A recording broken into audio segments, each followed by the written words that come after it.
This program is rated PG. It contains themes and scenes which may not be suitable for very young audiences. Parental guidance is advised. Be advised that the views and opinions of the hosts and guests do not reflect those of the station.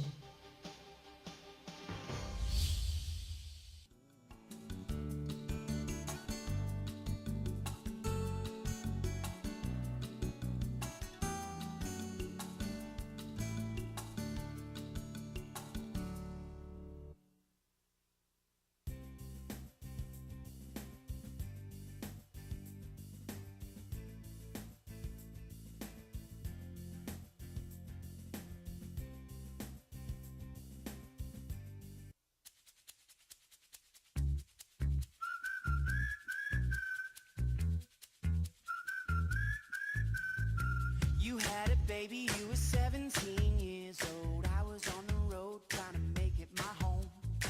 You had a man, but he wasn't no good to you. I was with women I didn't know. A footloose, fancy free. A pretty lady, won't you dance with me? 'Cause one look from your eyes, and I knew that it was right this time. Before you came around, couldn't figure out, I was wondering, I was wondering around. Before I found my way, I was running like a stray, I was a lost boy, just a lost boy. Before you came around.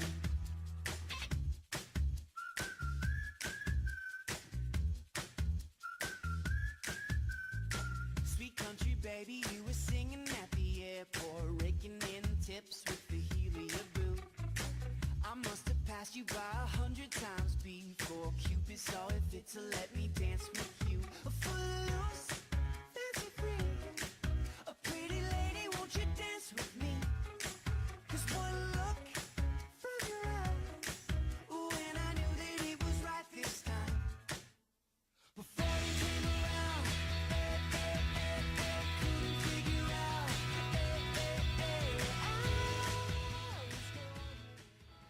Good evening, ladies and gentlemen, and welcome to Philippines Uncut. I'm your host, Buddy Kunana. Now, on this show, we talk about everything under the sun, and tonight's topic is about education. And we are really lucky tonight to have a very excellent resource person now who's been in education for over 5 decades. She is a author, a social civic leader, an educator at heart, and talking about none other than Dr. Mona Valisno, former Secretary of Education. Good evening, Secretary Valisno, Dr. Valisno. Welcome to Philippines Uncut again. Thank you, Mr. Consul General, for inviting me Please, to your please, show. call me Yeah. Buddy, ma'am. But thank you very much for coming. And in fact, I said again because we had you on the show several weeks ago. We talked about Yes, thank you. your very excellent role in women's rights All right. for International Women's Month. We just celebrated International Women's Month in March. Okay. And now we're talking about really your area of expertise where you've spent 5 decades in education, and you're here now to talk to us about the future of education in the Philippines and to explain to our audience about the K-12 system, which many people, myself included, are not entirely clear about. So welcome again to this show. Let's talk about your background po, Dr. Valisno. Tell us a bit about how you got into education and what areas of education that you've been involved in the past 5 decades. All right. I am a public servant, even now, in the sense that I still would like to join certain groups for the good of the public, you know. So I've been a teacher as I start teaching. So I've always loved teaching, and I was able to pursue it.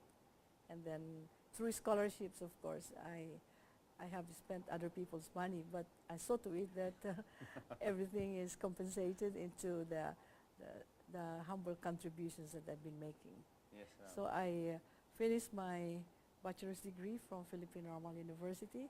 I went to my master's degree at the University of the Philippines as a college scholar, and then proceeded onward to University of Toronto in Canada, where I was sent there as a Colombo Plan scholar. Oh. And then, as you said, you went through scholarships, and I have to say that your contributions to education and Mm. Philippine society have been Thank you. Yeah. tremendous, really, really. Thank you. Let's talk about the different posts you've held over your Mm. very accomplished career. Tell us the highlights, ma'am. Yes. Well, I mentioned about myself as an educator, as per se, that I started as a teacher, and then I occupied certain positions in the Department of Education, Culture, and Sports at that time. Dex, panon. Dex. Yes. And then after my studies abroad, so I was able to join the Presidential Commission to Survey Philippine Education as a representative of of DEX at that time, and the secretary then when the late OD Corpus, you know. So we had certain recommendations, and one of them, of course, is an added year. So I would say that the thinking of having the K to 12 started long before. Even the vision of the President Marcos at that time started out. Yes, yes. And in fact, you are the author of a book called The Nation's Journey to Greatness, Looking Beyond 5 Decades of Education. Yes, thank you. And I've seen the book, it's very good. But this, in fact, talks a lot about the K to 12 system. Well, some of the discussions Yes. about the K to 12. Yes. I would like to, by the way, I'd like to mention that if it is published by the Fund for Assistance to Private Education, and it's available there, and I have donated my royalty to scholarship. Bravo. Because bravo. I was a scholar all the time, my studies. Bravo, Thank bravo. you. What a fine example of giving back. Just a to very society. small way, but I would like them. The price is only 350 as priced by the Fund for Assistance for Education, Yes, ma'am. and that's 400 pages. Opo. Pag-usapan po natin ngayon, let's talk about the K to 12 system. What is this whole K to 12 system about? Right. Right now, we would like to equip our students, graduate of high school, with knowledge and skills, deserving, so that even if they don't proceed to university, remember just a few of our students, 20% onward to institutions, there are possibilities they go to particular programs in vocational technical. Yes, yes. So that one, and then the main objective is that to raise the quality so they can be employable, those that go to vocational technical and those that proceed to academic college programs, so they are more attuned to what is needed to Yes. become excellent students in their Yes. universities. Yes, alam niyo, yung mindset sa Philippine society, and every society, I guess, for that Right. matter, is a college degree is gold, But, Yeah. but, okay, let's look at reality. Reality is, fine, we have a lot of college graduates. Are there enough college degree jobs going to go around? There are not Exactly. enough. That's And true. this is not just in the Philippines, I understand, even in Europe, in Yes. the UK, for instance. Yes, yes. There's a study that came out. They said they have people who have degrees, university degrees, driving cabs. So ito nga, as you said, the different tracks here in K to 12 will now prepare people for precisely this. Yeah, for this, for job positions that's needed by industry, and Yes. also for those that are going to science and science and mathematics, and other programs, including music and the arts. Of course, we mentioned that before. So they are on the academic track. So we're just saying that they are prepared because we have to go into knowledge society, and that education, to be able to be considered as globally competitive, must be able to demonstrate knowledge for that Yes. particular level. Let's talk about the structure of K to 12, because how is this different from the system that you and I matriculated in? I mean, people talk about an added year, an added 2 years. What exactly is the difference, madam? Well, okay. In your case, you have already partly implemented K to 12 Yung- during that time that Opo. we have submitted our recommendations for policy structure. And then the added year was implemented by the prestigious private schools. Because yung- Ateneo, Opo. La Salle, Miriam. Opo. At that time was Merinol. Opo. So those are the kinds of institutions, but only a few. So the So rest. K to 12 really stands for, 12 obviously stands for the 12 years, Yeah, 12 years of schooling, of yes. schooling before Correct. college or before Right. university. Right. So And, kindergarten, K to 12. K to 12 kindergarten, and you had kindergarten there Yes. plus grade 7. Yes. Remember? All right. So these are realities. That's why we're happy that when you go abroad, our students from these institutions, they're topping examinations even in the United States, and they're doing well. And even our doctors, I was told that they are also doing very well there. Opo. So Kasi alam niyo po, ma'am, I Yeah. finished from the Ateneo, and I was doing I was counting because Yeah. we have grade 1, and I was That's counting right. the number of years I spent in school in the Ateneo grade school, and it was 12 years. correct. From prep, grade school and high school, from That's right. prep to 4th year, and we had grade 7, so 12 years. Pero growing up, I remember, I had some classmates, and I had some friends in other schools, and wala po silang grade 7. Hanggang grade Yes. 6 lang sila. Kaya So, nga, konti lang yung konti lang po yung nag-implement ng my grade 7. Only the highly selective institutions did implement. So that one is something that will be solved, that problem, with this policy now on K to 12. Because DepEd, for instance, is doing so well that they are implementing they're implementing K to 12, which we failed to implement in the previous decades. when you say implement K to 12, making this For a all. universal Correct. standard for Yes. private and public schools. Private and public schools Ngayon and po, all students. You were in the education for, as I mentioned, 5 decades. You served how many presidents po? 5 presidents. 5 presidents. So, tanong ko po, bakit po in all that time, hindi po na-implement tong K to 12 when other countries had been doing it already? Ba't ho hindi natin nagawa to earlier? Well, first of all, we also argue that when I say we, the rest, we also argue that how much learning has been acquired is more important than the number of years of schooling. Totoo naman. So the highly selective institutions wherein they select their students, yun, nagkakaroon ng they have, they can qualify as graduate of grade 12, even in the 4th year only. Yes, yes. And others in the so that's why we tried our best to implement, but the more important one is that we didn't have enough funds for education. Yes. There were a lot of other priorities, Yes. so that's why we could not just implement. But I could see from the visions of every president, from President Marcos down to President Jimmy, they prioritize on education and human resource development. But why did we not implement this before? Well, I could see that how much money it has been appropriated for such, that it did not include the additional 11 and 12. Yes.